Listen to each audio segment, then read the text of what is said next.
Hello and welcome back to my channel HiralsWorld.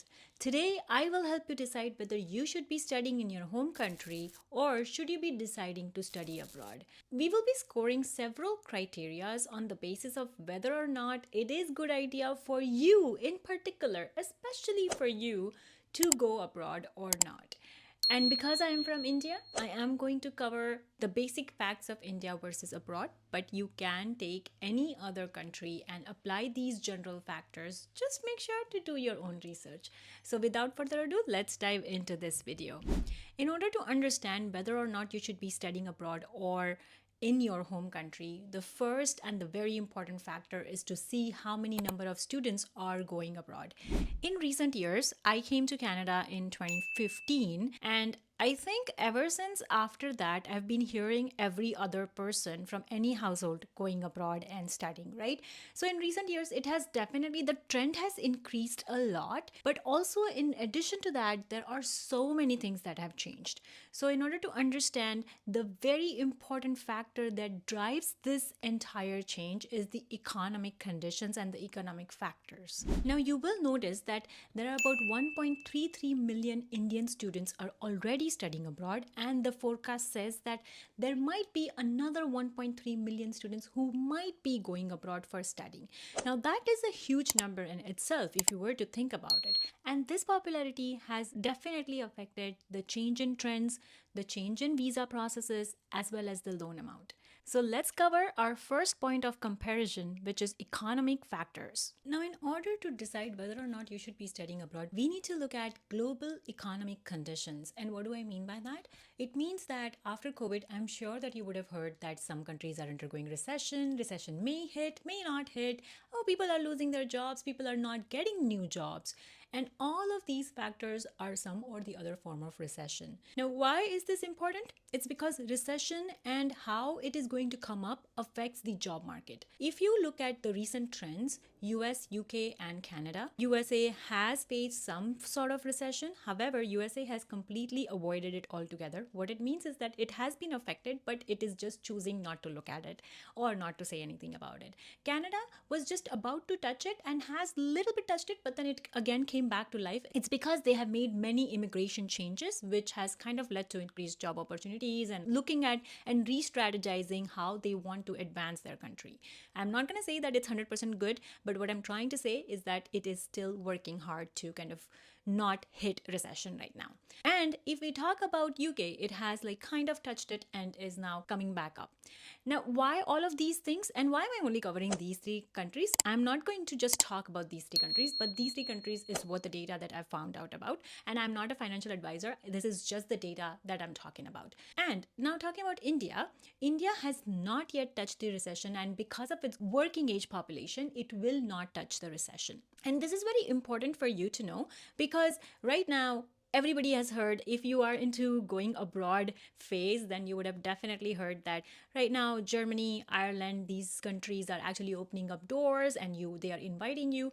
But what you do not know is after 2 years whether these countries will also make certain changes, just like how Canada has made. And that is why this video I'm going to walk you through step-by-step process of analyzing your own portfolio and deciding whether or not it is a good idea to study abroad or should you just stay in your country and work there. So now that we have understood a little bit about the economic growth and the global economic conditions, we are now going to talk about how these economic conditions are affected. So of course, we all know recession, right? But what is recession really?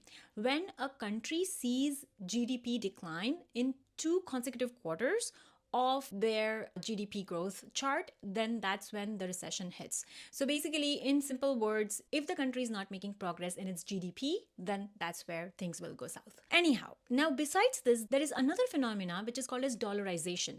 Now, what is this dollarization? Dollarization means that lots more countries are now choosing to do trades in dollars rather than their own currency. And now this could happen because of several different criteria. First one being there is a high demand of dollar, and the countries that are actually making trades in dollar are not very sure about their own currency, and that's why they try to hold more of foreign currency that is really strong. So think of it as like this. Let's say if you are in India, then you would try to have or buy more US dollars and you would like actually try to kind of hold on to it or like maybe do more exchanges in USD, it's because you think that USD is going to gain value compared to Indian currency. And that again affects your study abroad plan, and that affects a lot more things. How? For example, let's say if you were to get a scholarship from your country. For example, I got scholarship from Government of India. And in that scholarship, whatever the amount that I was given was enough to pay my tuition fees here in Canada. Now, let's suppose if you are getting similar amount from the Government of India, and if you were to study, let's say in the US, because of this dollarization, the US dollars are gaining value and Indian currency is going down. And as a result, the number of Indian rupees that you wanted earlier to pay off your tuition fees has now kind of maybe gone up by 20% or 25%. And that's where this dollarization affects. You can, of course, look up more about this, but in short, all of these factors will affect your study abroad decision. How? I will be explaining it to you in a bit. Now, third factor is the ranking and the college universities, right? I have seen lots and lots of students just going abroad in ABC college. Now, oftentimes in India, the biggest issue is that when you are planning to study abroad, the first thing you do is you go to a consultant who then will try to send you in the college or the universities that they are getting commission from. If you could take one takeaway from this is number one, you need to decide whether or not the area of study is of your interest.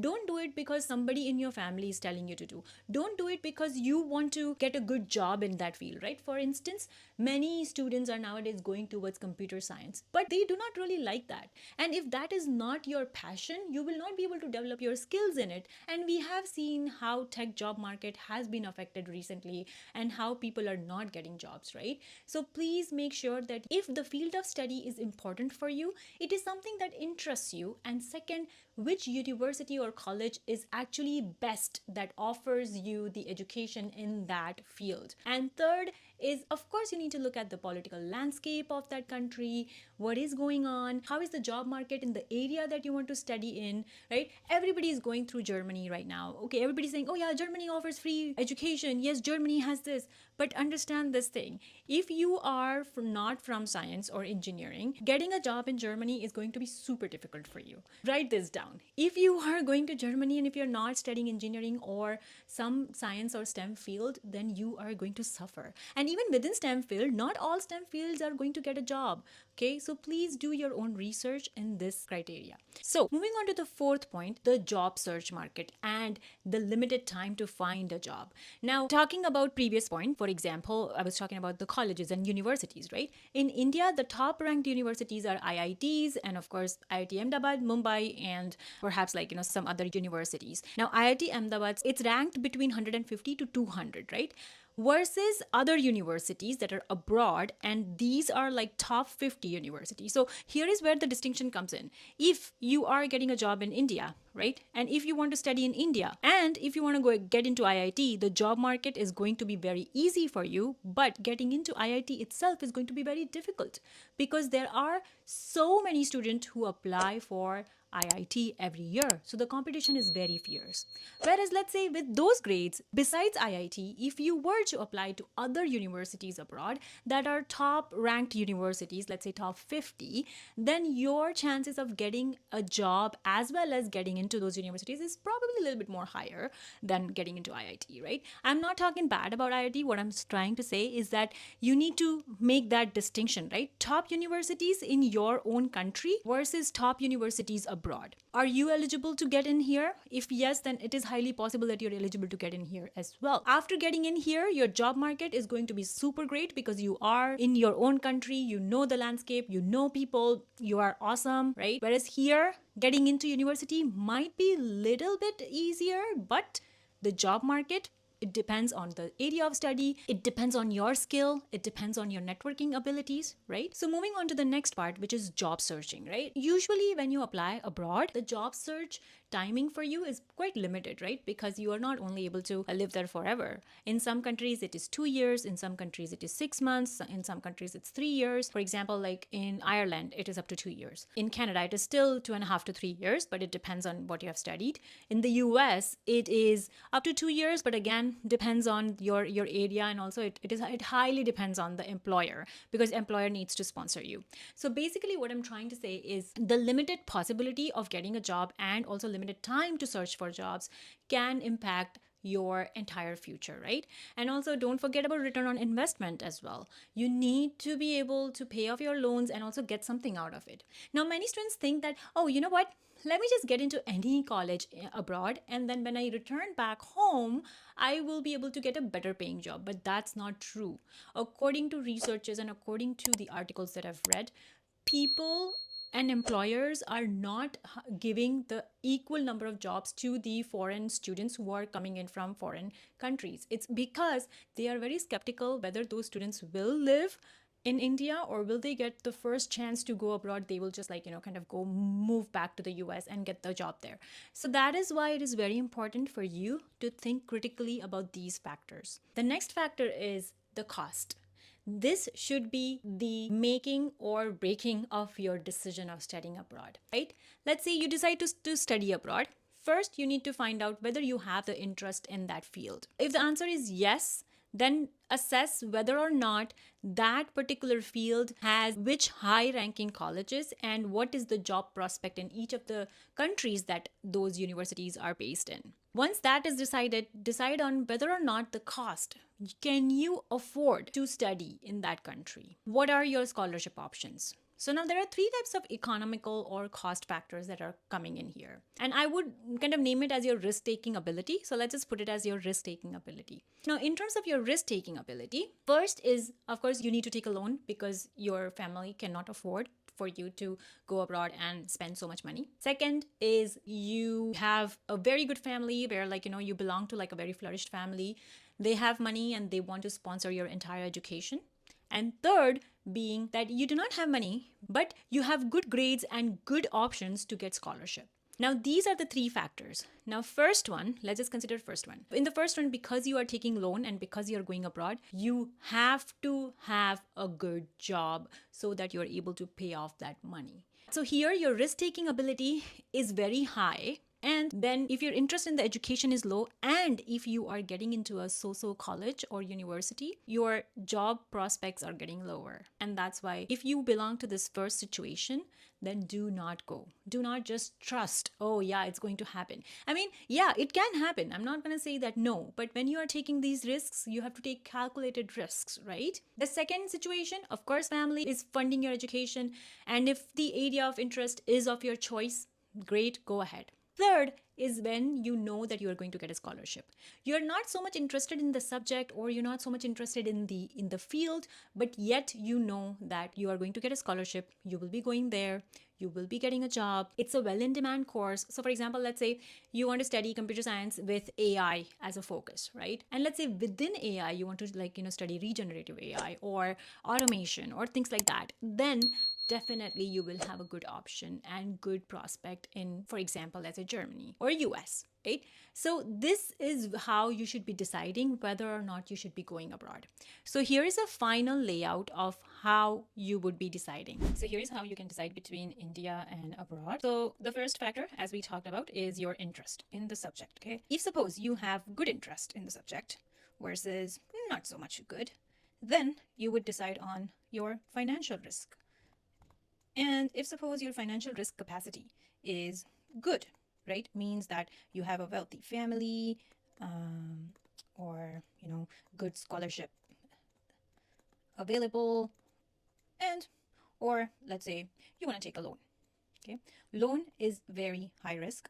Scholarship not so much. Wealthy family, the risk is still high, but it depends. Depending on this, I would say that if your family is wealthy, then just go back to think about your finances, right? And also about your interest. If suppose you have, then just go for it. Okay, this is something that you will love. And if loan, then again, you need to think about whether your university fees and job prospects. Very important, folks. Please make sure that you think about this. And if you are taking loan, and if these two things are not there, then no uni and no good jobs, or maybe the field is not in demand, then I would say please do not consider okay, then no study abroad. But instead, what you can do is study in your country and build your portfolio, right? If all of these things are good, then you would definitely think of find the right universities. Okay. And let's suppose if your interest is no, let me just take this one. If suppose your interest is no, then find out what do you like. And if you do not have an answer, that's okay. It's totally okay to not have answer at this point in time. And then again, reconsider this process. And that's all for today. I really hope that this video has helped you. If you would like me to make a video on which universities are cheap, has low tuition fees, and are worth studying in across the world, then please do let me know in the comment section below. And that's all for today. Thank you so much for watching. Please do like, share, and subscribe because it means a lot. That's how you will pay me my fees of giving you such great consultation. Thank you. Bye.